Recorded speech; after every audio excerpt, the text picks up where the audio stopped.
Beloved one, many of the burdens you carry do not begin with you, yet they live in you as though they were born in your very breath. You may feel it as a heaviness in the heart, an unexplained shadow upon certain joys, a pattern in your life that repeats without your willing it. The world calls this fate, but I tell you, much of what you call fate is only forgotten prayer.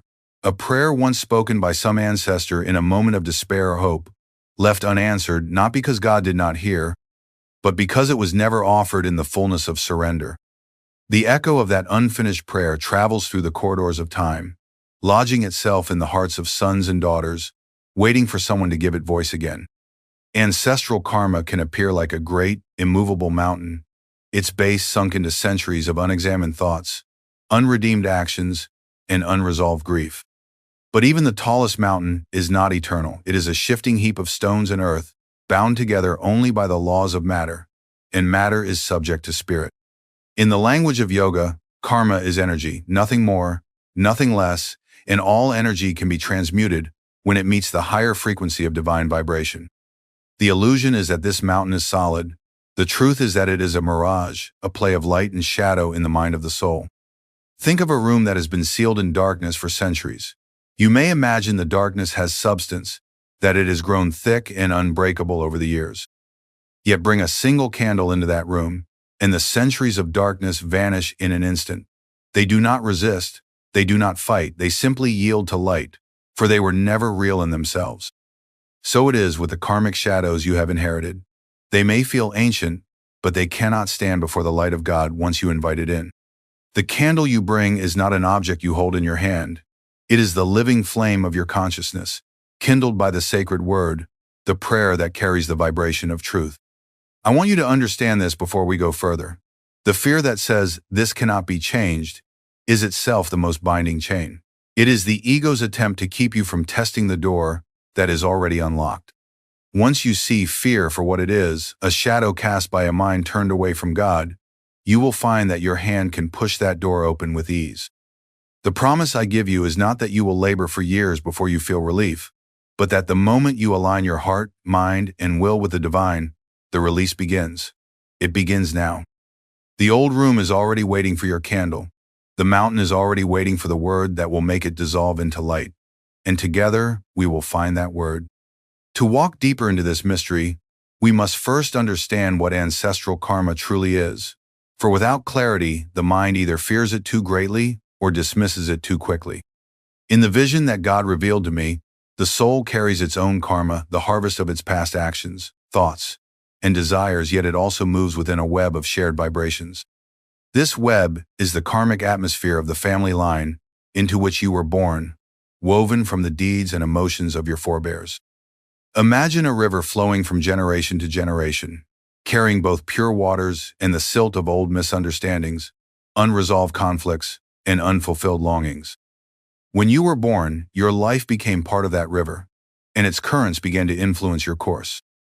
You did not create all of these currents, but you feel them nonetheless in the attitudes you were taught without words, in the limitations that seemed to appear before you without reason, in the subtle repetition of struggles that afflicted those who came before you. But take heart, for this inheritance is not punishment. The divine permits such bonds not to bind you forever, but to offer you the sacred privilege of redemption. Through you, love can ripen in the soil where bitterness once grew. Through you, service can be given where neglect once prevailed. You are the meeting point where the past can be offered up to God for transformation. The karmic river is not a one-way flow dragging you helplessly toward a distant sea. You, by your conscious choice, can let the pure waters run stronger and the silt sink away. Think of a mountain stream in springtime, fed by melting snows. The water that reaches the valley is clear when it flows unimpeded, but if it passes through a muddy bend, it carries sediment with it. If you, standing in that bend, place a barrier to catch the mud and allow the water to run free, every soul downstream benefits. So it is with ancestral karma. When you take responsibility for purifying the vibrations you inherited, you send clarity not only into your own life, but into the lives of countless others connected to your lineage, both living and those who have passed into the astral worlds. And know this, the purification of ancestral karma is not limited by the physical plane. Souls in the higher realms are uplifted when you act in divine consciousness, for vibration knows no barrier of death. When you pray, when you meditate, when you repeat the sacred words we will soon speak together, the blessing travels upstream and downstream in the river of your family. It is felt by those before you and by those yet to come. This is why God has placed you where you are not as a victim of the past, but as its redeemer. And once you see this clearly, the illusion of being trapped will give way to the reality of being chosen. The river can be cleansed, the chains can be broken, the light can reach every shore. Now that we have lifted the veil on what ancestral karma truly is, we must speak of the force that can pierce its illusion and dissolve its hold, the power of divine courage.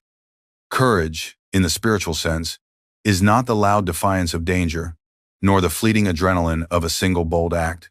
It is the unwavering stance of the soul that refuses to accept limitation as its identity. It is the deep, calm, knowing that no matter how long the night has lasted in your lineage, you carry within you the sunrise. When this courage awakens, it does not merely resist old patterns. It creates new causes, setting in motion a wave of fresh, luminous karma that rolls backward and forward through the generations. You see, fear binds, but courage unbinds. Encouraging God's name is not reckless. It is deliberate, steady, and creative. The moment you act from that place, you begin rewriting the vibrational script your family has lived under. Perhaps for lifetimes, your ancestors bowed under the weight of a certain sorrow or temptation, believing it to be inevitable. In you, courage becomes the divine refusal to hand that burden forward. This is not a rebellion born of ego, but a liberation born of alignment with truth. It is you saying, "This ends here, not because I reject my ancestors, but because I choose to lift them into the light." Yogananda taught that when will and devotion meet, they form a magnetic current so strong that it draws the grace of God as surely as a lodestone draws iron. This is the essence of divine courage: to unite your will firm and resolute with your devotion tender and surrendered, and direct them together toward God's presence. When you do this, you become like a singer who strikes a note so pure, so perfectly in tune with the divine harmony, that the old glass of bondage shatters instantly. The fragments fall away, not because you fought them piece by piece, but because you raised the whole room to a vibration in which they could no longer exist. To live in this courage is to understand that you are not a passive inheritor of your family's karma, but an active participant in its redemption. The old patterns have no authority except the authority you grant them through belief. Withdraw that belief, place your faith entirely in God, and begin to act as though freedom were already yours, for indeed it is, on the level of spirit. The courage we speak of is not about waiting until you feel brave. It is about choosing to stand in truth even when the echo of the past trembles in your bones. Each time you do, the trembling grows less, and the light grows more. And soon, that light will be strong enough to carry the sacred words we will speak, words that are not empty syllables but living currents of divine will, ready to move through you and cleanse the river of your lineage. Now, beloved, the moment has come to place in your hands and upon your lips the sacred words that can unlock the invisible gates and allow the river of grace to flow unimpeded through your lineage. These words are not my invention, nor are they a mere arrangement of comforting phrases. They are a vibrational key, a truth mantra aligned with the eternal laws of God, and when spoken with full attention, devotion, and sincerity, they become a living current of light. Hear them first in silence within your heart. Beloved God, from this moment, I and my forebears are thine alone. Let us pause to feel the weight and radiance of each part. Beloved God, not distant God, not stern or abstract deity, but beloved, the one whose nearness is closer than breath, whose love has already embraced you before you speak. When you address the infinite as beloved, you open your heart like a flower to the sun, and the petals of resistance fall away without effort. From this moment, these words declare that the past no longer dictates the terms of your soul's allegiance. It is here, now, in this eternal present, that you choose.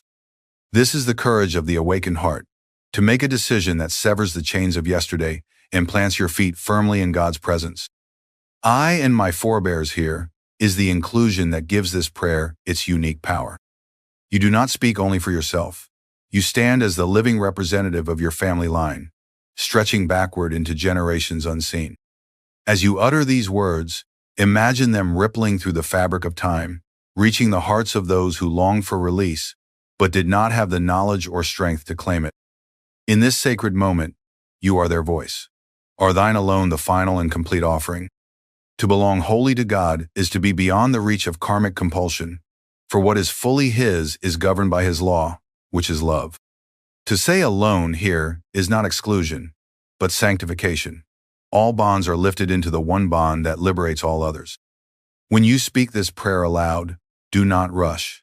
Sit upright, spine straight as the altar upon which you offer these words, eyes gently lifted toward the point between the eyebrows where divine light is seen. Inhale slowly and deeply, feeling that you are drawing in the very life of spirit. Hold for a brief, still moment, then exhale into the words, letting them carry the full current of your breath and your intention. Repeat them again, allowing each syllable to settle deeper into your consciousness. If you can, whisper them with such concentration that even in the whisper, the words feel thunderous within you. Close your eyes now, wherever you are, and join me in this moment. Feel the great river of your lineage flowing behind you, and the ocean of God's love opening before you. Inhale, hold, and with your exhalation speak, Beloved God, from this moment I and my forebears are thine alone. Let the vibration linger. Let it wrap itself around every memory, every wound, every unfinished prayer of your ancestry. In that resonance, know that the release has begun, and that the current is turning toward the sea of divine freedom. This is the threshold, the place where speaking becomes embodying, and embodying becomes liberation. To speak sacred words is to open the door. To live them is to walk through it. This is the mystery of action as transcendence, the way in which the repeated offering of your voice and heart to God plants new seeds in the field of karma. Seeds whose fruit will be unlike anything your lineage has borne before. Each repetition of Beloved God, from this moment I and my forebears are thine alone, is not only an act of remembrance, it is a sowing. You are setting into motion a chain of causes rooted in light, whose effects must inevitably replace the shadows of the past. The law is exact. A new cause produces a new effect. And when the cause is God, aligned devotion, its effect is freedom. I counsel you, beloved, to make this prayer the last breath, thought before sleep. In those moments when the body relaxes and the conscious mind loosens its grip, the gates to the subconscious stand open. Whisper the words into that fertile silence, and they will sink deep into the soil of your inner being, germinating through the night. While you sleep, the vibration of your offering will move in ways you cannot chart, flowing backward through the river of time to touch your ancestors, forward into the yet unlived days of your descendants, and inward into the hidden chambers of your own soul, where old patterns once hid. This is why I tell you, healing may begin overnight, for in that span, the deepest layers of your being are being rewritten by the hand of Spirit. I recall a dear disciple who once came to me with the heaviness of generations upon her. Her family had known only loss in certain matters of life, and though she worked hard and prayed often, she felt the same shadow hovering over her days. I gave her this phrase and told her to speak it at night, not with desperation, but with the serene trust of a child placing her hand in the Father's. Weeks later, her face shone with a new light. She spoke of reconciliation between estranged relatives, of unexpected openings in her own path, and, most tellingly, of a deep peace that replaced the dread she had always felt. The external shifts were but reflections of the internal liberation that had already taken place. Think of a tree long bearing bitter fruit. If you graft a new branch into its trunk, a branch from a tree that has known only sweetness, the fruit it bears thereafter will match the new pattern. The roots may be old, the trunk weathered, but the life flowing through them has been altered. So it is when you graft the living words of God offering into the trunk of your lineage. The fruits may take time to appear outwardly, but from the first day you speak them with devotion, the inner sap begins to change. The bitterness has met the sweetness, and sweetness is stronger. In this way, your voice becomes a holy tool of transformation, shaping not just your own destiny, but the destiny of all who are bound to you in the chain of earthly kinship. The signs of liberation often arrive in the quietest ways, and yet they are unmistakable to the soul that watches with awareness. When ancestral karma begins to release, you may notice first a stillness, a strange but welcome peace in areas of life that once stirred anxiety or conflict without clear cause. It is as if an unseen weight you had grown accustomed to carrying has slipped from your shoulders, and in its absence, you realize how heavy it had been. Relationships that seemed fated to friction may soften. Words spoken in families for generations in tones of fear or judgment may begin to lose their sharpness. Opportunities that once eluded you, as though some invisible barrier kept them just out of reach, may suddenly step across your path as though they had been waiting for this exact moment to appear. But I must tell you with honesty, beloved, that the melting of old karma is like the melting of a glacier. The ice, once solid and unmoving for centuries, begins to shift and release its stored waters. At first, the river will run faster, carrying with it debris that had been locked away in the frozen mass. In your life, this may appear as old patterns suddenly showing themselves more vividly, not because they are growing stronger, but because they are being drawn to the surface for final release. Do not mistake this for regression. It is the clearing process in action. Just as sunlight cannot melt the glacier without setting its waters free, so divine light cannot dissolve karma without sometimes making its remnants visible. When you see this, do not be alarmed. Welcome it as a sure sign that the healing is underway. A gardener pulling weeds knows that the sight of roots coming up from the soil is not the sign of new infestation, but the proof that the ground is being made ready for planting.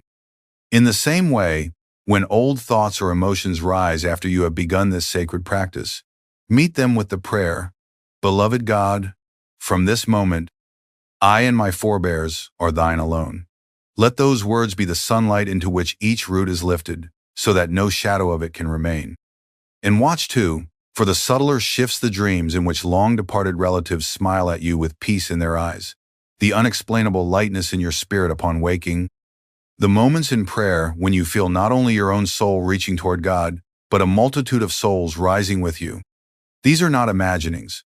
They are the quiet evidence of a truth too great to be seen only with earthly senses. That the chain is loosening, that the river is clearing, that the long night is giving way to a dawn your family has awaited for generations. The changes may come gently or swiftly, but come they will. For the law is as certain as the sunrise. What is offered wholly to God cannot remain bound in darkness.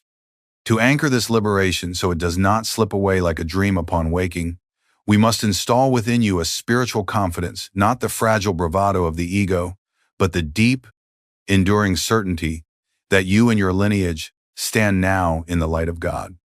This is not a confidence built on wishful thinking, but on the immutable truth that the soul is forever free in its essence. It is the recognition that, while shadows may have clung to the surface of your life, the light within you has never been diminished, not for a single breath. When you claim this truth with steady conviction, the vibrations of bondage find no foothold in your consciousness, for they cannot dwell where faith has built a temple. Let us speak now an affirmation that is both shield and sword. I am free, my lineage is free, in the light of God. Say it with me slowly, letting each word unfold in your awareness, like the petals of a lotus opening at dawn. I am free. Here you affirm your own release, claiming the natural state of your soul, which has never been truly chained. My lineage is free. Here you extend that freedom outward and backward, not as a polite wish but as a spiritual decree. You stand as the living embodiment of your family's deliverance, declaring it in the eternal present where God acts. In the light of God here, you anchor the whole truth in the source that makes it possible, acknowledging that it is not by human will alone, but by divine radiance, that the chains dissolve. Now close your eyes for a moment and imagine before you a great chain stretching across generations, heavy links of iron, darkened by centuries of use. See too the faces of your ancestors, some weary, some hopeful, some lost in forgetfulness.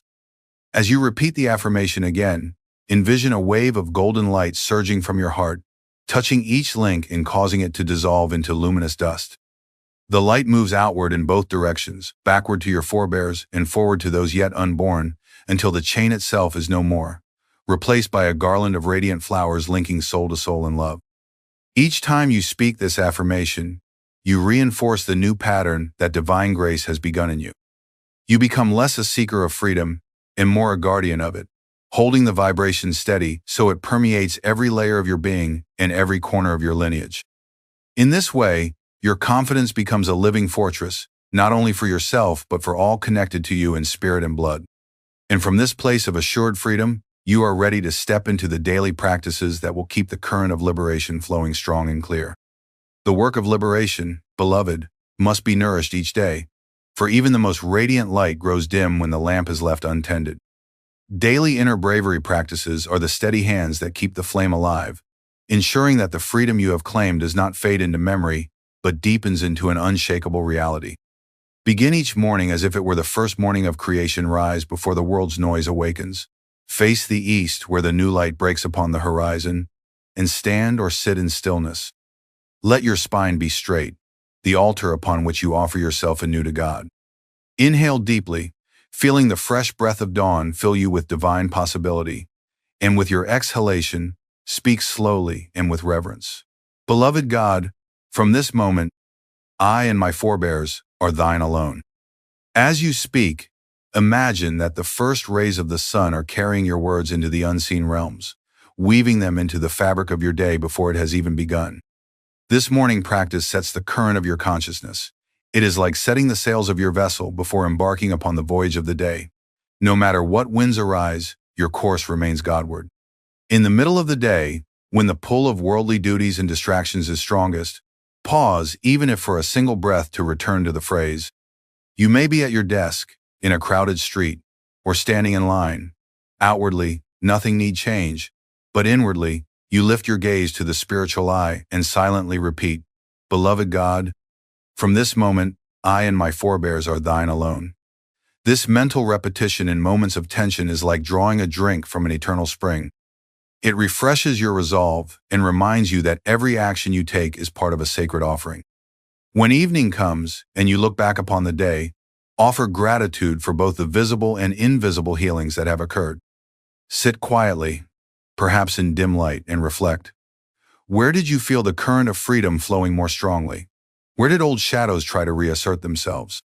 Offer all of it, the victories and the struggles, into God's hands, and seal the day by once more speaking the sacred words. In doing so, you close the circle of your daily journey with the same vow that opened it, ensuring that your night's rest becomes another passage of grace in the continuing liberation of your soul and your lineage. This rhythm of morning consecration, midday remembrance, and evening gratitude is the heartbeat of sustained transformation, each beat sending waves of light through the great river of your family line. Beyond the rhythm of each day lies the rhythm of each week, a slower but deeper pulse in which you can give fuller attention to the work of ancestral liberation. Set aside one time each week, perhaps at dawn on the day you feel most at rest from worldly obligations, for a longer meditation dedicated entirely to your forebears. This is not merely a remembrance, it is an offering. Seat yourself in stillness, spine upright, and begin by silently invoking the presence of God and the masters who guide you. Visualize a great gathering of souls. Some you may recognize from photographs or family stories, others unknown to you yet connected by the invisible thread of lineage.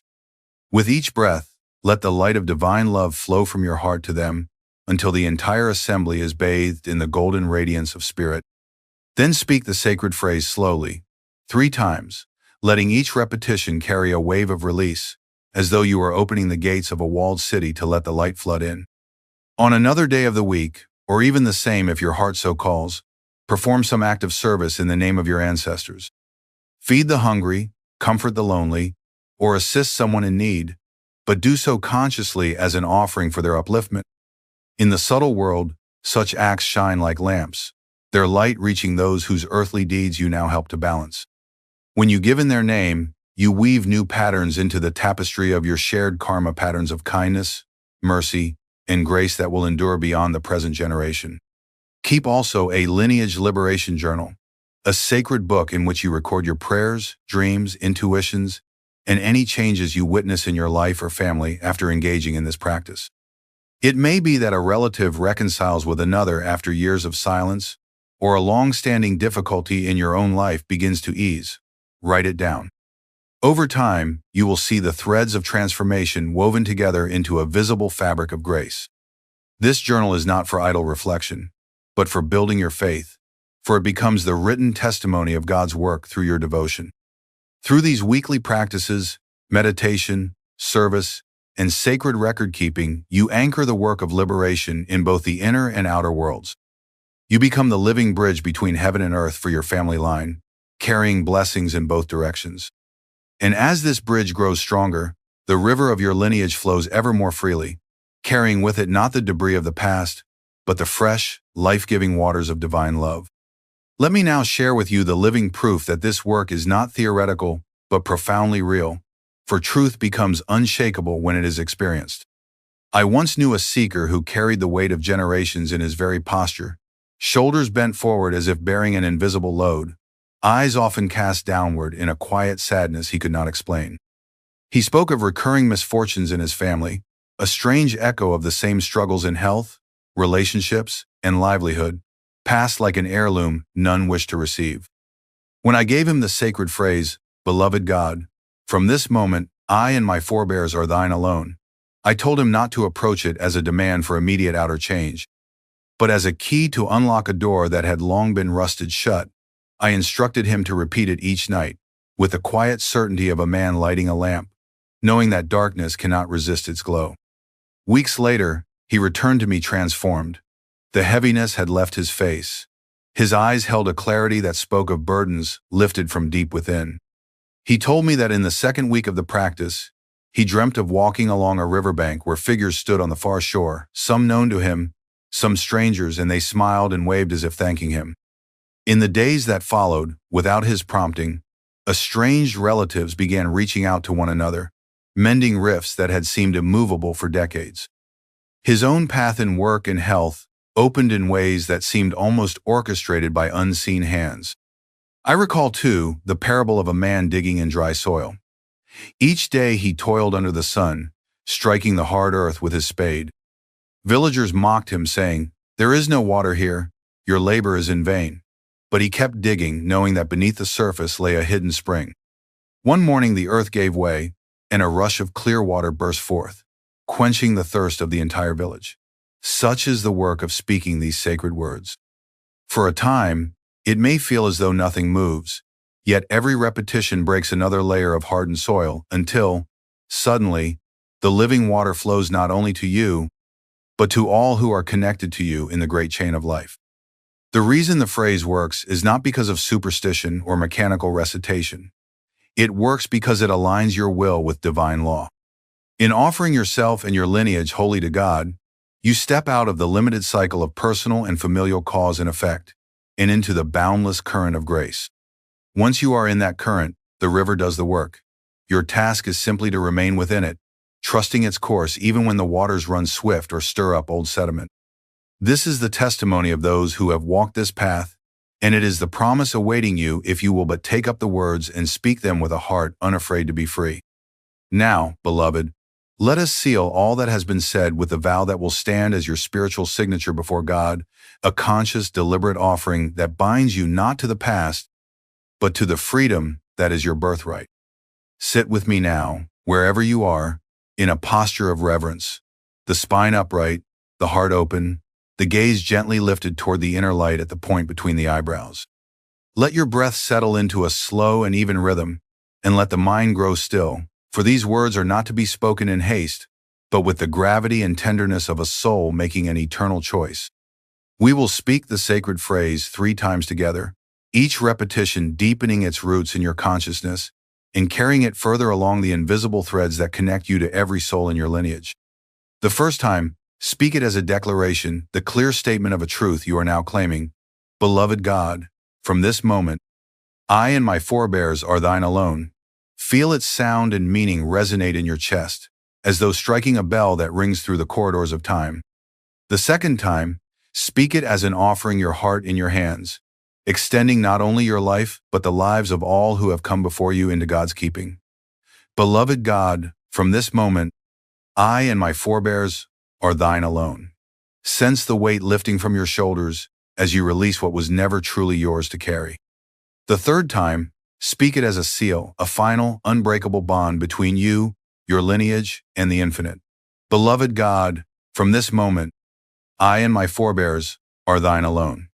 In this last repetition, feel the phrase as light, flowing through you and outward in every direction, dissolving the remnants of bondage, illuminating even the darkest corners of ancestral memory, until nothing remains but love.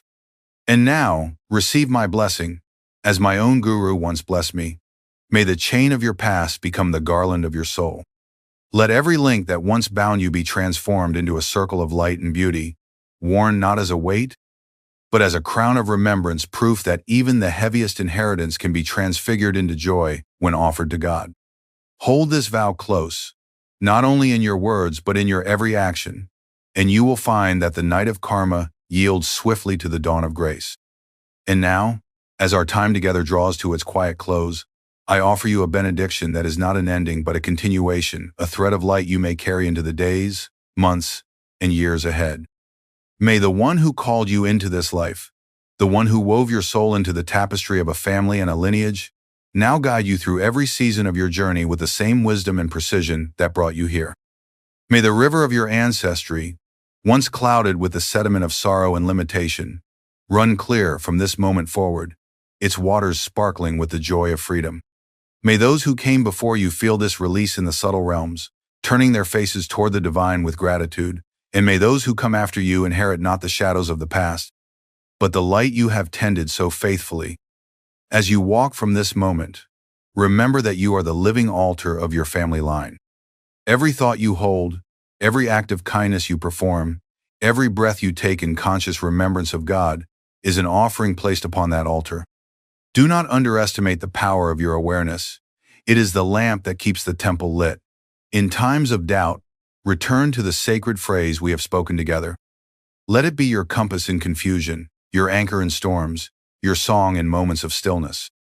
Even if you speak it in a whisper, the heavens will hear it, for the divine listens not to volume but to the vibration of sincerity. I invite you, before you rise from this listening, to take one final moment of silence. Close your eyes and see yourself standing in a great expanse of light. Around you, the forms of your ancestors and descendants shimmer like stars, connected to you by threads of gold. One by one, those threads dissolve into the radiance until all are merged in the infinite brilliance of God's presence. Breathe in that light. Breathe out into the world your vow of freedom. And now, walk on not as one carrying a burden, but as one carrying a torch. Let its flame guide your steps and ignite the hearts of others. May you be ever mindful that the words we have shared are not bound to this hour. They are alive in you, waiting to be spoken in every moment you choose to stand in the truth of your liberation. Go, beloved soul, in peace, in courage, and in joy, for the light that has touched you here will never leave you. When the noise of the day dies, when the demands of the world grow dim, and the last light flickers into silence, it is then, beloved, that the divine whispers the loudest. You may think your day ends with tired thoughts and a closing of your eyes, but I tell you, the soul begins its holy journey only when the mind rests. There is a doorway hidden in the folds of night, and those who learn to speak the right words before stepping through it shall witness the heavens open. Most people collapse into sleep as if falling into darkness. But you who have come here with an aching question, why do I feel stuck? Why does my soul not rise? Why does life feel misaligned?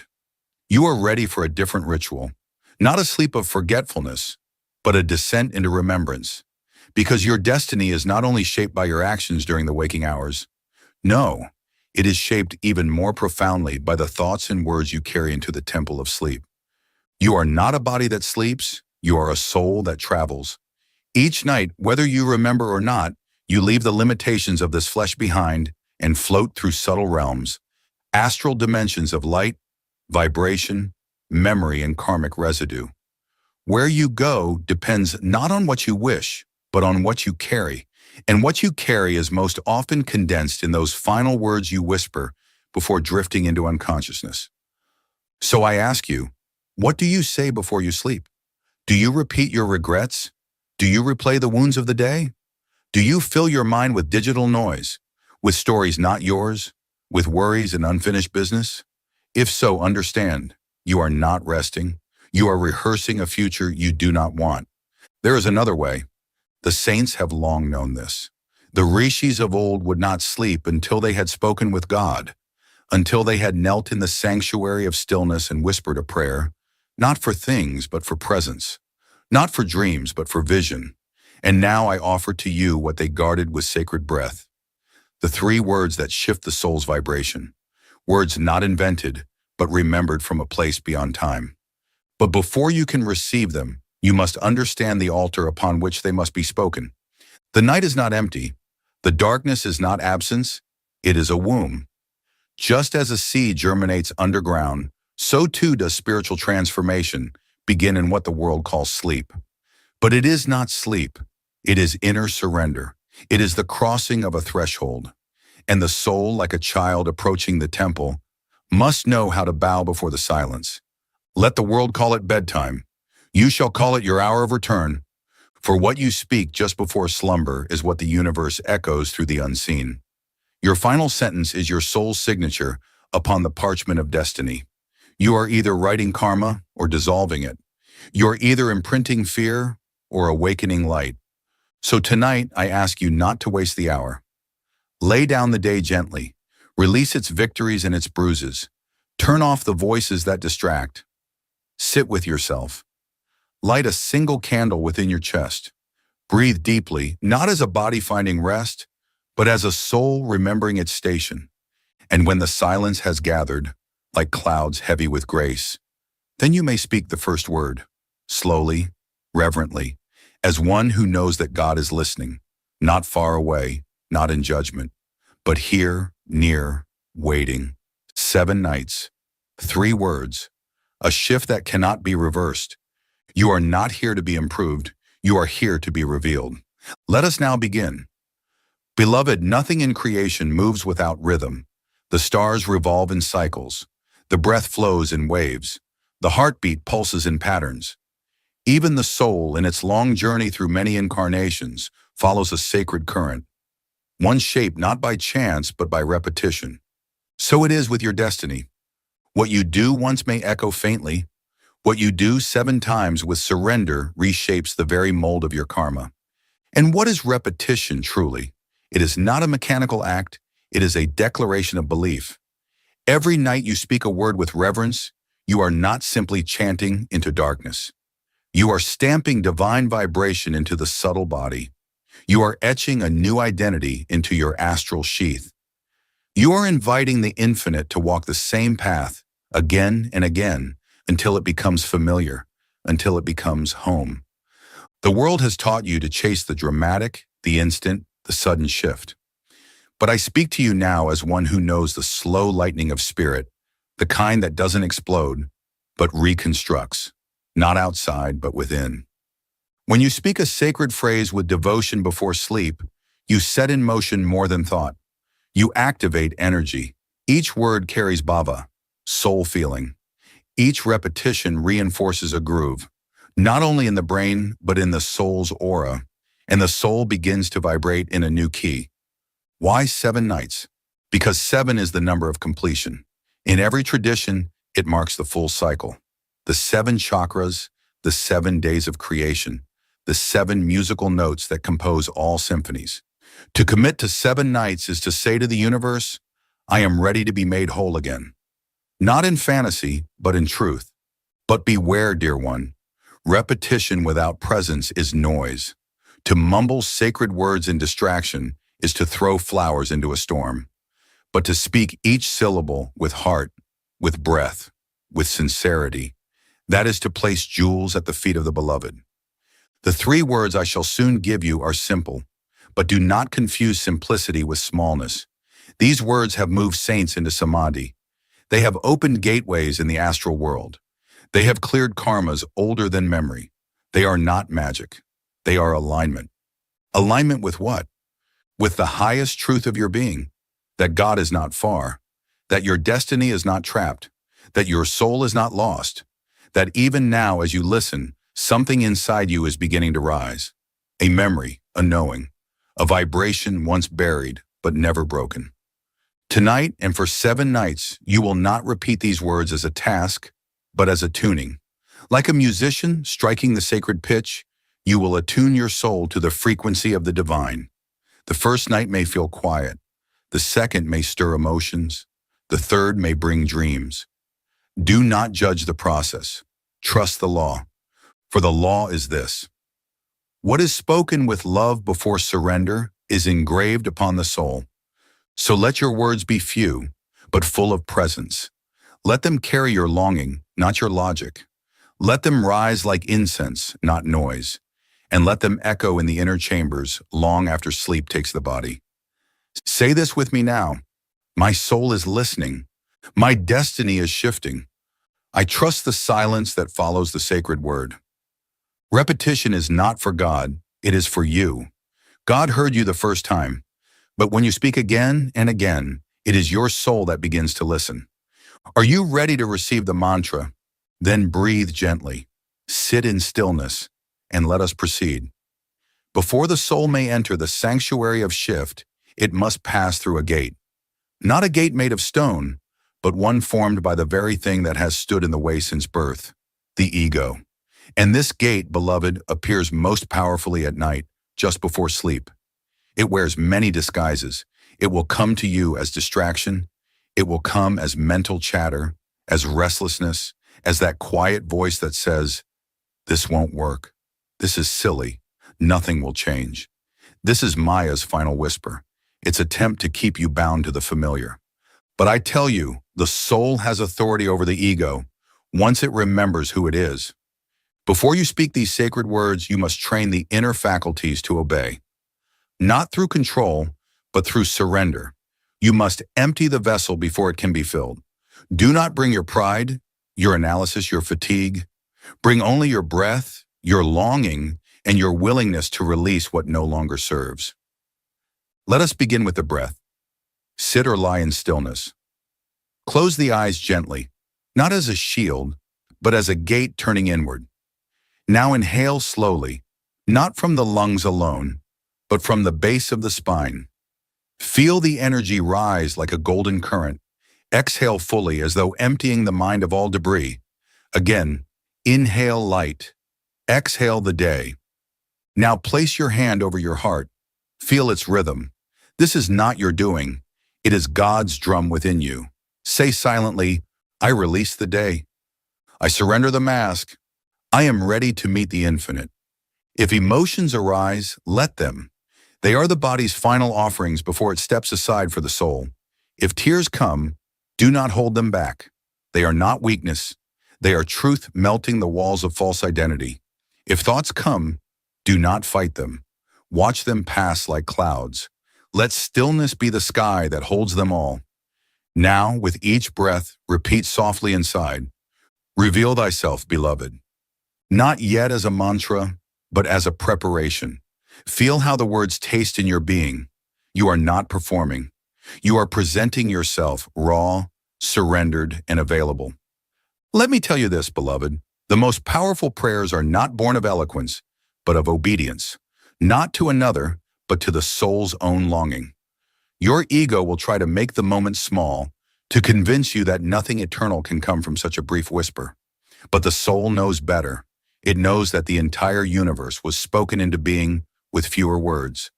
And so, each night before you speak the 3 words as your vow, perform this clearing. Let this be your obedience. Still the body, watch the breath, release the day, enter the chamber of humility, and from there speak, not with the mouth alone, but with the whole being. This is not obedience to ritual, it is obedience to truth. And truth, when repeated with devotion, reshapes the very field around you. You begin to attract different dreams, different energies, different thoughts, because your soul has realigned with the source. So remember, it is not just what you say, it is how you say it. And most of all, it is who is speaking. Not the anxious self, not the mind seeking control, but the soul stripped of armor, rising to the altar of the infinite. Tonight, before the 3 words, whisper this inward vow. I surrender my noise. I empty myself of all that is not love. I bow before the silence that carries God. And in that silence, the shift will begin. And now, beloved, as the heart stills and the breath flows in reverence, I place before you the key, not forged in intellect, not found in books, but lifted from the silence of the saints. These 3 words, when spoken with true soul feeling, do not beg. They call forth. They do not demand. They open. They do not create magic. They awaken memory. These are the words, "Reveal thyself, beloved." Say them slowly, not as a chant, not as a performance, but as a soul, knocking gently on the door of the infinite. Reveal. This is not a command of ego. It is a sacred invitation. It says, I am ready to see what has always been present, but hidden by my forgetfulness. You are not asking God to come. You are asking to perceive. For the divine does not arrive. The divine is ever present. It is your awareness that must shift. Thyself. This is not the self of the world, not the self of names and forms.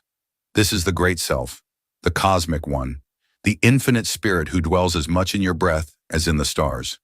When you say thyself, you speak not to a stranger, but to the source, the formless behind every form, the truth behind every prayer. Beloved. This word changes everything. For in calling God beloved, you are not a beggar. You are a lover. You are not seeking a favor. You are seeking union. You do not fear rejection, for love has no rejection. The beloved cannot deny what is spoken in love. Beloved is the password of the soul, the vibration that opens doors words cannot touch. Now say them together again, slowly with full heart. Reveal thyself, beloved.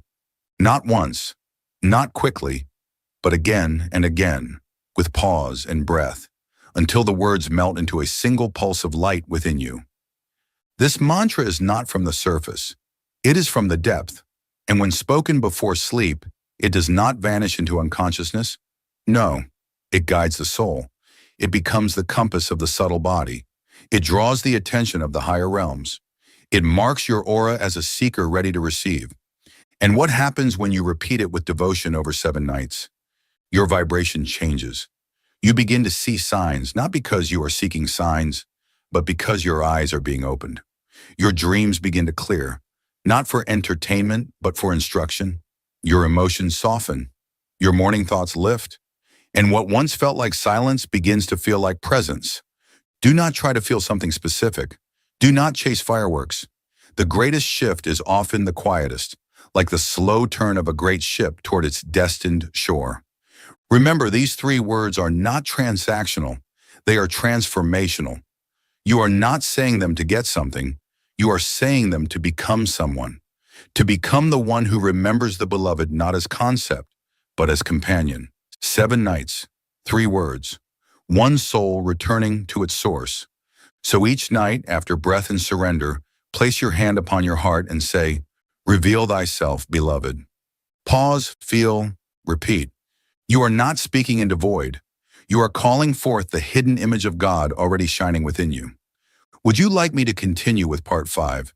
Daily spiritual ritual instructions. What to do each night for 7 nights. Now that your soul knows the sacred phrase and your heart understands its purpose, let us sanctify the steps that bring these words to life. Because intention, beloved, is not enough. Just as a lamp needs oil and a flame, so too must devotion be met with action, quiet, consistent, reverent. This is your invitation to a 7-night covenant, not a challenge, not a test, a sacred rehearsal of divine remembrance. Each night before sleep claims the body, before the mind dissolves into dreams, you will enter your personal temple, not made of stone or ritual, but of posture, breath, and sincerity. Begin here. Step 1, posture and preparation. Sit on your bed or lie down with your spine gently straight. This is not about perfection of position. It is about alert surrender. Place your hands over your heart or palms upward beside you. Close the eyes.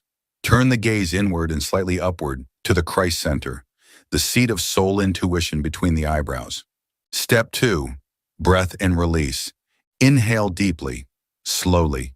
Feel the breath draw in peace. Exhale fully. Let go of the day. With each breath, say within, I release the day. I release the weight. I return to my source. Do this for 3 to 5 breaths until your body and mind soften, like petals folding inward at dusk. Step 3, speak the mantra, 3 words in reverence. Now speak aloud or silently. Reveal thyself, beloved. Pause after each word. Let the vibration echo. These are not words. They are doors. Repeat them 9 times. Why 9? Because 9 is the sacred number of initiation and fulfillment. It is 3 sets of 3, the triune power of body, mind, and spirit activated by repetition. Let each repetition go deeper. The first is for the mind, the second is for the heart, the third is for the soul, and so on. By the 9th, there is no speaker, only presence. Step 4. Surrender to silence. After the final repetition, say no more. Do not analyze, do not expect. Just listen. The words have done their part. Now let the silence reply. Drift into sleep as though cradled by God's own hands. Nightly affirmation, optional, whispered softly. I am watched by the light. My soul is known. This sleep is a return to my beloved. Do not worry if you forget one night. Begin again. Do not judge if one night feels empty. It was not. No prayer said in love is ever lost. Every word is stored in the chambers of spirit. Posture, breath, repetition, silence. This is the ritual, not elaborate, but eternal. Remember, you are not doing this to change the world. You are doing this to change your presence in the world, and when that changes, all else will follow. Now go prepare your sacred space. Place a flower beside your bed if you wish. Light a candle if it helps, or do it in total darkness. But let each night become a return. Let each word become a bell, calling your soul to the temple. For 7 nights you will become the priest, the sanctuary, and the offering. And in that holy devotion, something will shift, not in heaven, but in you. Now let us speak softly, reverently about the sacred transformation that begins not in lightning flashes or thunderous signs, but in the unfolding hush of 7 nights. For when you repeat the words, "Reveal thyself, beloved," you are not merely casting a wish into the dark. You are sending a signal to the heavens. You are engraving a divine request into the book of your aura, and that request does not go unheard. What follows is not fantasy. It is not superstition. It is the unfolding rhythm of spiritual law. And though each soul is unique, there are inner phases that many seekers pass through when this prayer is spoken with sincerity. Let me prepare you, not to expect, but to recognize, not to predict, but to perceive.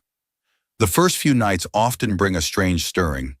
You may feel unsettled, not because something is wrong, but because something old is beginning to rise.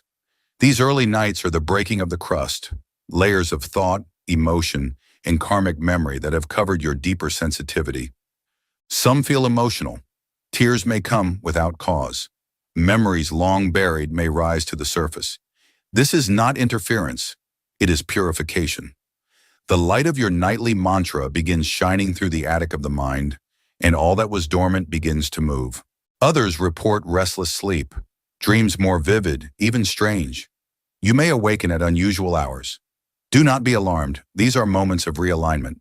The soul, pulled by the magnet of divine remembrance, begins to shift its position. The inner compass is being corrected. You may even doubt the process. The ego, feeling its control slip, may whisper, "This is foolish." But remember, doubt is the final guardian before transformation. It arrives not to halt you, but to ask, "Do you really mean this?" Say yes. Continue. During these nights, do not seek feeling. Seek fidelity. Trust the ritual. Hold the mantra close. Let it do its silent work. Night 4 to 7. Visitation and alignment. Then something begins to change. A new stillness enters you, not of emptiness, but of quiet presence. You begin to sleep differently, wake differently. Dreams become more coherent, more symbolic. You may begin to receive messages, not in words, but in symbols, sensations, knowings. Some feel a warm current before sleep, as if being wrapped. Others wake with sudden clarity, or a new peace that has no name. This is not coincidence, it is contact. The soul has entered a new octave. And with each repetition of the 3 words, the veil thins a little more. Your mind may still be unsure, but your heart knows. You begin to approach the world with less anxiety, more grace. You stop clinging to results. You stop fearing delay. Why? Because something deeper has awoken within you. A soul-level trust that God is not behind schedule, that the beloved is already near. Do not rush this. Do not grasp. Simply continue. Each night the words carve a deeper groove through which divine presence can flow. And by the seventh night, you are not just saying the words, you are living inside them. They become less a mantra and more a memory, less a desire and more a doorway. And what happens on the seventh night? Perhaps nothing at all on the surface. But beneath that quiet sleep, your karma is changing lanes. The currents of your destiny have begun to bend, not through force but through resonance. You are no longer trying to be chosen. You are remembering that you were never forgotten. Repeat now silently with me. Reveal thyself, beloved. Even if I feel nothing, even if I never understand, still I call you. Still I trust you. This is not about 7 nights. This is about forever. Now, beloved, let us seal what has been awakened. For after 7 nights of sacred surrender, of whispered longing, of obedient devotion to the mantra, reveal thyself, beloved, you are no longer the same soul who began. You may not yet see all the branches, but the root has shifted. The vibration has changed. The seed has split, and the light has entered. The truth is this: the shift is not in the world, it is in you. Do not wait for the heavens to prove themselves with signs and miracles. Recognize instead the subtle miracle that has already begun. You are remembering your divine identity. You are no longer begging for answers. You are becoming the one who receives them. You are no longer chasing a future. You are aligning with a present that was always waiting. The 3 words have become more than a prayer. They are now your position, a declaration to the cosmos that you are available, surrendered and expectant, not from fear, but from soul knowing. And so tonight and every night forward, you will no longer collapse into sleep. You will enter it like a temple. You will walk the halls of the unseen with your spiritual head held high, not as one lost, but as one sent. Listen carefully now, for the decree you make at the end of these 7 nights becomes the cornerstone of your new vibration. Say it with breath. Say it with heart. Say it as one who now understands. I do not sleep in silence. I sleep in remembrance. I do not drift. I return. I do not ask. I align. I do not wish. I witness. Reveal thyself, beloved. I am ready. These words are not small. They are not casual. They are ancient, carried by saints across lifetimes, echoed by yogis in Himalayan caves, honored by sages whose eyes held the stillness of galaxies. And now they live in you. Let me ask you, what kind of life would unfold if you made these 3 words your rhythm, not just for 7 nights, but forever? What would happen if your every sleep became sacred? Your every awakening an invitation? Your every breath a reminder? This is not idealism. This is yogic science. When the consciousness is made still at night and surrendered in love, it becomes magnetized. And that magnetism draws destiny toward you. Not the destiny of ego, but the path of the soul, the line of light pre-written before you were born. Say this now: I align with my divine path. I surrender my sleep to the beloved. I trust what is unfolding. I walk with God even in dreams. And now let your final sleep of this sacred cycle be your most surrendered. Let your breath fall like petals. Let your thoughts fade into incense. Let your body dissolve like mist. And from the very center of your being say, reveal thyself, beloved. Then rest and know, the shift is not coming, it has begun.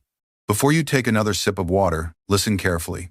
The words you speak while touching water can fundamentally alter its molecular structure, energetic properties, and its effect on your body and consciousness. This is not metaphor or suggestion. It is an ancient yogic science with profound implications for your daily life. For thousands of years, yogis in the Himalayan tradition have understood that water is not merely H2O, but a living, responsive medium that carries and transmits consciousness itself. When you speak certain sacred phrases while in physical contact with water, you establish a direct, energetic connection that transforms the water into a vehicle for your intention and for divine energy. What modern science is only now beginning to discover through experiments with water crystals and molecular structure, the ancient yogis understood through direct perception. Water remembers, water responds, water transforms according to the consciousness directed into it. Today, I will share with you the complete practice of Jala Sanskara, the sacred charging of water, including the exact Sanskrit phrases, the precise method, and the specific applications that can transform your health, emotional well-being, and spiritual practice. Many of you struggle with low energy, emotional imbalances, or a sense of disconnection from your spiritual essence. You may have tried various practices, supplements, or techniques with limited or temporary results. This happens because most approaches address only symptoms rather than the fundamental vibration of the life force within and around you. As one who has practiced and taught this method for decades, I can assure you that properly charged water becomes a powerful conduit for transformation on all levels of your being. The very substance that comprises over 70% of your physical body can become your greatest ally in creating lasting change. What you'll learn today doesn't require years of spiritual training, expensive equipment, or dramatic lifestyle changes. It requires only water, your focused intention, and the sacred words I will teach you. Yet this simple practice has the potential to catalyze profound shifts in your experience in ways that far more complex approaches cannot match. In the modern world, we have lost our understanding of water's true nature. We treat it as a common substance, a mere collection of molecules without consciousness or responsiveness. We filter it, bottle it, heat it, and cool it, yet rarely do we speak to it, honor it, or recognize its capacity to receive and transmit energy and information. This limited perception has consequences. The water we drink, while perhaps physically pure, often carries chaotic or depleted energetic patterns. The water within our bodies, resonating with our thoughts and emotions, often reflects and reinforces our stress, fear, or disconnection, rather than our innate divine nature. The ancient yogic understanding offers a fundamentally different approach. It recognizes water as a conscious entity, a divine gift that serves as a natural medium between formless energy and physical manifestation. When approached with reverence and specific sacred sound vibrations, water becomes not just a physical substance, but a spiritual technology of remarkable potency. I have witnessed remarkable transformations through this practice: physical conditions that improved, emotional wounds that healed, and spiritual breakthroughs that occurred when other methods had reached their limits. Today, I will share this practice with you exactly as I learned it from my guru, who received it through an unbroken lineage tracing back to antiquity. Our journey today will begin with understanding the yogic science of water consciousness, why water responds to sound, intention, and touch, and how this response creates tangible changes in its structure and properties. I'll share evidence from both ancient wisdom and modern research that validates this understanding. Next, I'll guide you through the 3 sacred Sanskrit phrases used in this practice, teaching you their precise pronunciation, meaning, and the specific vibration each one creates within the water and within yourself. You'll learn why these particular sound combinations have been preserved and protected through countless generations. Then, I'll demonstrate the complete method, the proper way to hold the water, the optimal state of consciousness from which to practice, and the specific technique that maximizes the transformative potential of this approach. You'll see exactly how to incorporate this practice into your daily life with minimal time and effort. Finally, I'll share the 7 primary applications of charged water, specific ways to use this practice for physical healing, emotional balance, spiritual growth, home purification, relationship harmony, and more. You'll discover applications that address your unique needs and circumstances. What might surprise you most about this practice is its elegant simplicity coupled with its remarkable power. Unlike many spiritual techniques that require years of preparation, this method produces immediate, perceptible shifts in both the water and your own consciousness from the very first application. Yet its subtler effects continue to deepen and expand with consistent practice over time. Let us begin with understanding why water listens when you speak. This may seem strange to the modern mind. yet it contains profound truth that ancient yogis discovered through deep meditation and direct perception of subtle reality. In the yogic understanding, water is not an inert substance, but a living expression of consciousness. The Sanskrit word for water, apa, comes from the root ap, meaning to pervade or to permeate. This reflects the understanding that water not only flows through the physical world, but permeates all levels of existence. Water exists not just as a physical element, but has subtle counterparts on energetic and causal planes. Because of this multidimensional nature, water serves as a natural bridge between consciousness and matter. It responds to thought, sound, and intention more readily than any other physical substance. The molecular structure of water, with its unique hydrogen bonding and capacity to form complex, shifting patterns, makes it particularly receptive to vibrational influences. When you speak sacred sounds while in contact with water, you're not merely creating physical sound waves that temporarily disturb the water. You are establishing a resonant connection between your consciousness, the vibrational pattern of the mantra, and the responsive intelligence within the water itself. This creates lasting changes in the water's structure and energetic properties. I witnessed this principle in action during my time in the Himalayas. A revered yogi was brought a container of water from a source known for its bitter, almost undrinkable quality. Villages nearby had long avoided this water despite its accessibility. The yogi placed his hands around the vessel, closed his eyes in deep meditation, and softly recited sacred mantras for several minutes. When he finished, he invited those present to taste the water. To everyone's astonishment, the bitter quality had completely vanished.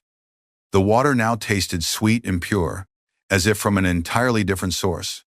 This transformation wasn't temporary. The water retained its new quality indefinitely.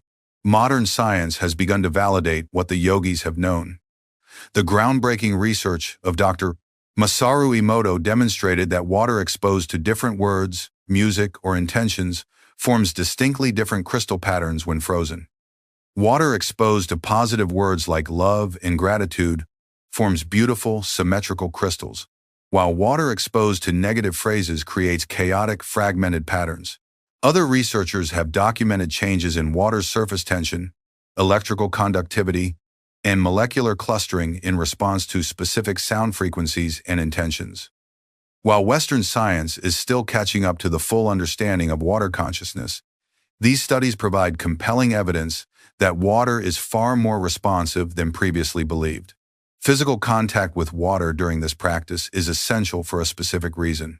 When you touch water while speaking sacred sounds, you create what yogis call a prana circuit, a direct pathway for life force energy to flow from your consciousness through your body into the water.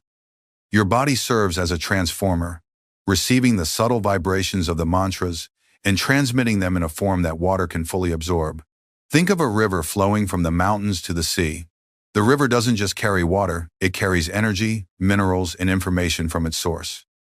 Similarly, when you speak sacred words while touching water, you become the channel through which divine vibration flows into the water, infusing it with specific qualities and intelligence.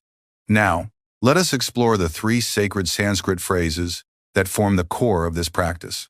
These are not arbitrary combinations of sounds, but precise vibrational formulas refined over thousands of years of yogic research into the subtle properties of sound. Each phrase serves a specific function in the complete transformation of water. The first sacred phrase is Apa Shuddhaya Nama. This translates approximately to, I honor the purifying power of water. But its effect goes far beyond this surface meaning. The vibrational pattern of these sounds activates water's natural capacity for purification and cleansing on all levels: physical, energetic, and spiritual. The proper pronunciation is Apa Shuddhaya Namaha. Apa is pronounced with both A sounds as in father.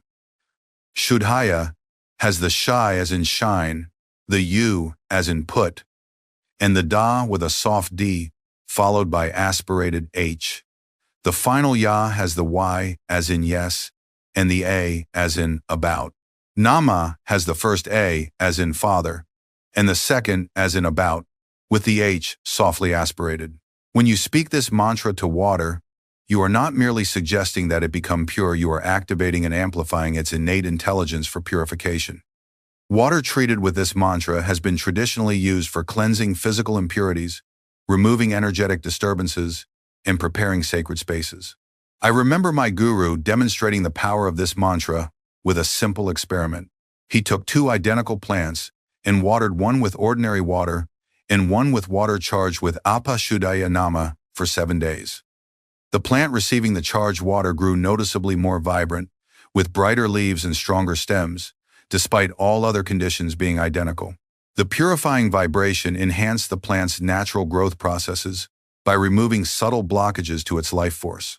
The second sacred phrase is Amrita Shakti Bhava. This translates approximately to become the power of immortal nectar. This mantra activates water's capacity to carry and transmit life force, energy in its most potent form.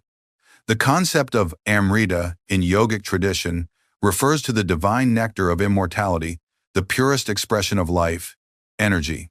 The proper pronunciation is Amrita Shakti Bhava. Amrita has the first A as in about, the I as in meet, and the final A as in about. Shakti has the Sha as in shine, the A as in about, and the I as in meet. Bhava has the B as a slightly aspirated B, the first A as in about, and the final A as in father. When you speak this mantra to water, you are activating its capacity to carry prana life force in its highest vibration. Water charged with this mantra becomes a powerful vehicle for vitality, regeneration, and spiritual awakening. It helps restore depleted energy and amplifies the body's natural healing processes. In southern India, I once witnessed a temple ritual where water was charged with this mantra before being used in healing ceremonies. A small amount of this water, when consumed by those suffering from chronic fatigue or weakness, produced remarkable revivals of energy that far exceeded what could be explained by hydration alone. The water had become a carrier of Shakti divine vital energy that directly nourished the subtle energy body. The third sacred phrase is Jala Chaitanya Namaha. This translates approximately to, I honor the consciousness within water. This mantra acknowledges and awakens the inherent intelligence and awareness that exists within water itself. The proper pronunciation is Ja, Lachai, tangent, Ya, Na, Ma, Ha. Jala has the J as in jump, and both A sounds as in about. Chaitanya has the Che as in chair, the AI as in kite, the Tan as in tunnel, and the Ya as in yard, with the final A as in about. Namaha has the first A as in father, the second as in about, and the final A as in about, with the H softly aspirated. When you speak this mantra to water, you are entering into direct communion with the consciousness of water itself. You are acknowledging water not as an object to be used, but as a living presence to be partnered with. Water charged with this mantra becomes not just a vehicle for your intention, but an active participant in the manifestation of that intention. I experienced the power of this mantra personally during a period of deep meditation in the Himalayan mountains. The local water, which came from snowmelt, was extremely cold, almost painfully so. After charging it with Jala Chaitanya Namaha, I found that while the physical temperature remained the same, the water no longer created the sensation of cold when consumed or touched. The awakened consciousness within the water had harmonized with my own body's energy, transforming the subjective experience entirely. These three mantras work together in a specific sequence to create a complete transformation of water. The first purifies, the second energizes, and the third awakens consciousness. Together, they activate water's highest potential as a medium for healing, transformation, and spiritual awakening. Now, let me guide you through the complete method for charging water with these sacred phrases. This is the practical application of the principles and mantras we have explored. Begin by selecting an appropriate vessel for the water. Traditionally, copper, silver, or clay vessels were preferred for their natural energetic properties. But glass is also excellent as it allows for clear transmission without interference. Plastic is less ideal, but can still be effective if that is what you have available. The source of water matters as well. Natural spring water or well water retains more of its natural vitality and responsiveness than heavily processed water. However, Even ordinary tap water can be transformed through this practice, though it may require slightly longer application of the mantras. Before beginning the practice, take a moment to center yourself. Your own state of consciousness will significantly impact the effectiveness of the water charging. Take 3 deep breaths, allowing your awareness to settle into your heart center. Set a clear intention for the purpose of the charged water, whether for physical healing, emotional balance, spiritual practice, or any other application. Now, hold the vessel of water with both hands, making direct physical contact. Ideally, your palms and fingers should touch the container, forming a complete circuit. If the container is too large for this, place both hands on one side, or one hand if that is all that is possible. Close your eyes or maintain a soft gaze, focusing your attention on the water itself. Visualize a soft light within your heart center. This represents your connection to the divine source of all creation. See this light extending from your heart, through your arms, and into the water, creating a bridge of light between your consciousness and the water. Now, softly speak the first mantra, Apa Shuddhaya Nama, 3 times. As you do so, visualize the water becoming crystal clear, with any impurities or discordant energies dissolving away. Feel the purifying vibrations spreading through the entire body of water. Next, speak the second mantra, Amrita Shakti Bhava, 3 times. Visualize the water beginning to glow with golden light, becoming infused with vital life force energy. Feel this vibration of Shakti intensifying with each repetition of the mantra. Finally, speak the third mantra, Yala Chaitanya Namaha, 3 times. As you do so, visualize the water becoming conscious and aware, responsive to your intention. Feel a sense of communion or partnership developing between your consciousness and the intelligence within the water. After completing the 3 mantras, maintain your physical contact with the water for at least 30 seconds more, holding your intention clearly in your awareness. This allows the vibrational patterns to fully stabilize within the water. To complete the practice, express gratitude to the water and to the divine source that flows through both you and the water. This acknowledgement of gratitude seals the energetic charging and establishes a relationship of respect with the consciousness of water. The entire practice can be completed in as little as 2 to 3 minutes, though you may choose to extend it longer for deeper charging. For general purposes, 1 cycle through the 3 mantras is sufficient. For more specific or intensive applications, you might repeat the entire sequence 3 times. When I first taught this method to Western students, many were skeptical about its efficacy. One student, a medical doctor, decided to test it by charging only half of his daily drinking water and observing any differences. After just 1 week, he reported noticeable improvements in digestion, energy levels, and mental clarity on the days he consumed the charged water. His scientific mind was both satisfied and intrigued by the tangible results of this subtle practice. The timing of this practice can enhance its effectiveness for different purposes. Water charged at sunrise carries the qualities of new beginnings and vitality, making it ideal for morning consumption to energize the day ahead. Water charged during the full moon absorbs the heightened lunar energy, enhancing its effects on emotional and psychic levels. Water charged during spiritual holy days or personal times of heightened awareness will carry those specific qualities. Now, let me share with you 7 specific applications of charged water, each addressing different aspects of well-being and spiritual development. These applications have been verified through centuries of yogic practice and can be adapted to your personal needs and circumstances. The first application is for physical healing and vitality. Water charged with all 3 mantras, with specific intention focused on physical restoration, becomes a powerful support for the body's natural healing processes.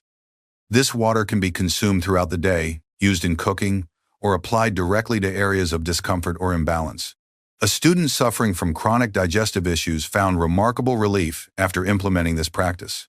After charging her drinking water each morning with the 3 mantras and the specific intention of digestive harmony, she experienced progressive improvement over several weeks.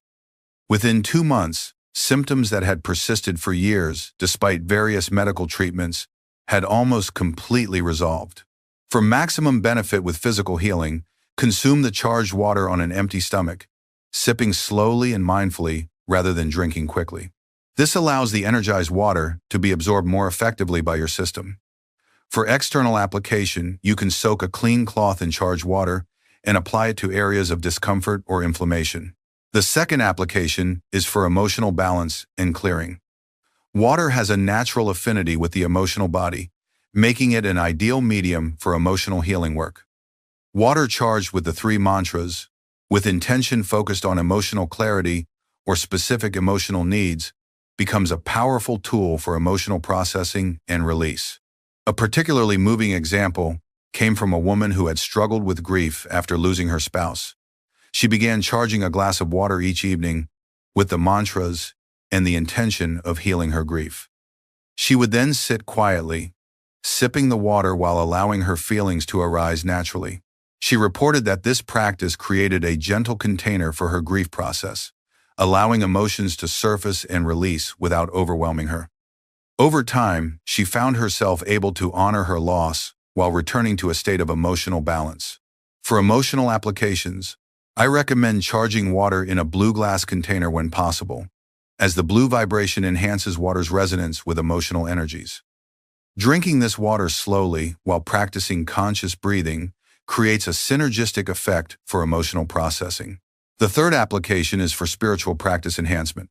Water charged before meditation, prayer, or other spiritual practices serves to elevate consciousness and create a more receptive state. This water can be sipped before and during practice, used to touch specific energy centers on the body, or simply kept nearby as a vibrational support. In my own practice, I have long used charged water as preparation for deep meditation. A small amount of water charged with the three mantras, consumed just before meditation, creates an immediate shift in consciousness, a clarifying and uplifting effect that allows for deeper meditative states to be accessed more readily. The charged water acts as a kind of vibrational tuning fork, helping to align your consciousness with higher frequencies. For spiritual applications, charging water during the spiritually potent hours of dawn or dusk enhances its effectiveness. Adding a fourth repetition of the final mantra, Jala Chaitanya Namaha, further activates water's consciousness, expanding properties. The fourth application is for space clearing and home harmonizing. Water charged with the mantras can be used to energetically purify and elevate the vibration of your living or working environment. This application extends the benefits of the practice beyond personal use to affect the larger space around you. A family experiencing persistent tension and conflict in their home created a simple ritual using charged water. Each week, they would charge a bowl of water with the three mantras and the intention of harmony and peace. They would then dip their fingers in the water and touch the four corners of each room, visualizing the water's vibration expanding to fill the space. Over time, they noticed a significant shift in the home's atmosphere, with fewer conflicts and a greater sense of sanctuary and support. For space clearing, you can also add a few drops of charged water to cleaning solutions, sprinkle it lightly in areas that feel stagnant, or keep a bowl of freshly charged water in central locations of your home or workplace, changing it daily. The water continuously broadcasts its vibration into the surrounding space, gradually transforming the energetic quality of the environment. The fifth application is for relationship healing and enhancement. Water charged with specific intention toward relationship harmony can serve as a powerful medium for transformation between people. This application acknowledges that just as water flows between and connects physical landscapes, it can also create bridges between people on energetic levels. A couple on the verge of separation decided to try a simple practice as a final effort to restore their connection. Each morning, they would together charge a vessel of water with the three mantras and their shared intention for understanding and renewed love. They would then each drink from this water before any difficult conversations.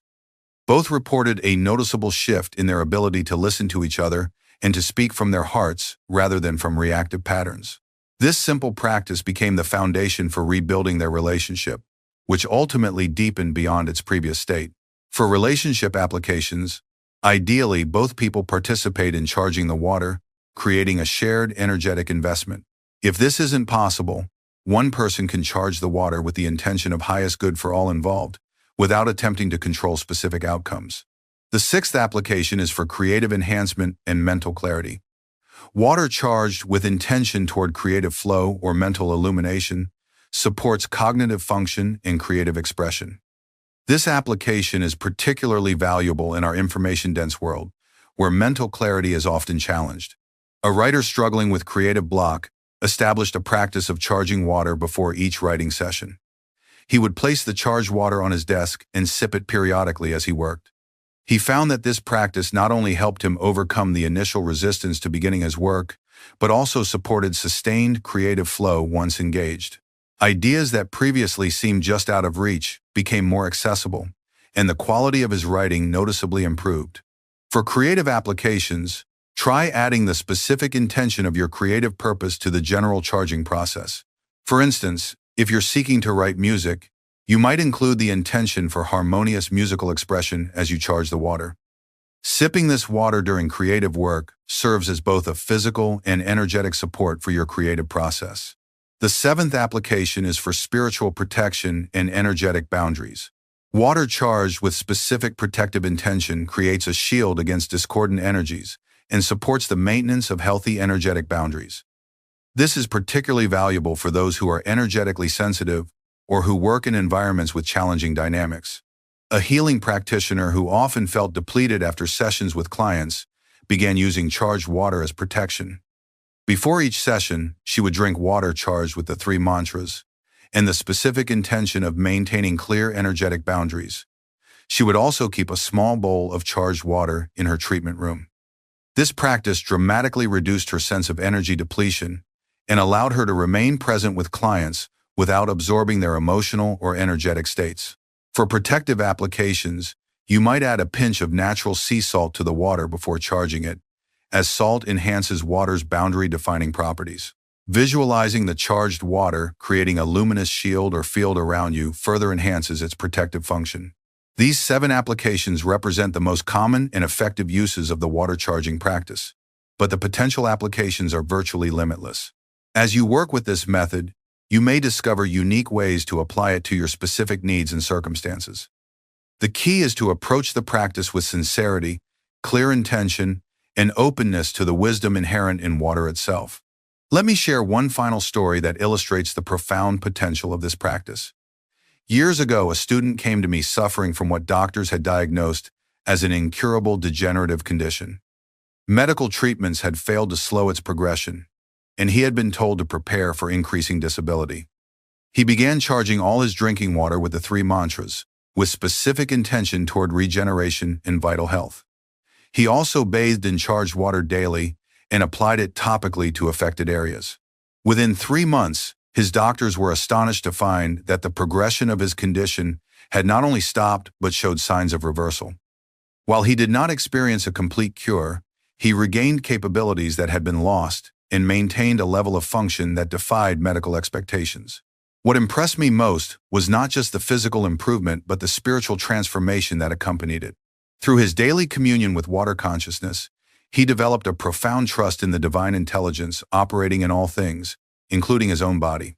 As we conclude our time together, I want to emphasize that what I've shared with you today is not merely a technique but an invitation to a new relationship with one of the most fundamental elements of life. Water is not just something you use, it is something you can commune with, something that responds to your consciousness and intention. Begin with the simple practice exactly as I've demonstrated. Take a glass of water, place your hand around it, and recite the 3 sacred phrases with full presence and intention. Then observe not just the water, but your own experience, as you drink it or apply it. Notice the subtle shifts in sensation, energy, and awareness that occur. With consistent practice, you'll develop an increasingly refined perception of water's responsiveness. What begins as a structured technique gradually evolves into an intuitive communion, a direct recognition of the consciousness within water and its resonance with the consciousness within you. Remember that this practice, while powerful in itself, is also a gateway to a broader understanding that consciousness interacts with all elements of the material world, not just water. The same divine presence that responds to your words in water also permeates every aspect of creation, waiting to be recognized and engaged. If you found value in today's teaching, I invite you to explore my video on The Lost Science of Mantras, where I reveal how sacred sound can transform not just water, but every aspect of your being and environment. The principles you've learned today extend far beyond this specific application, opening doorways to even more profound spiritual technologies. Until we meet again, may the purity and power of sacred water bring healing, balance, and awakening to every aspect of your life.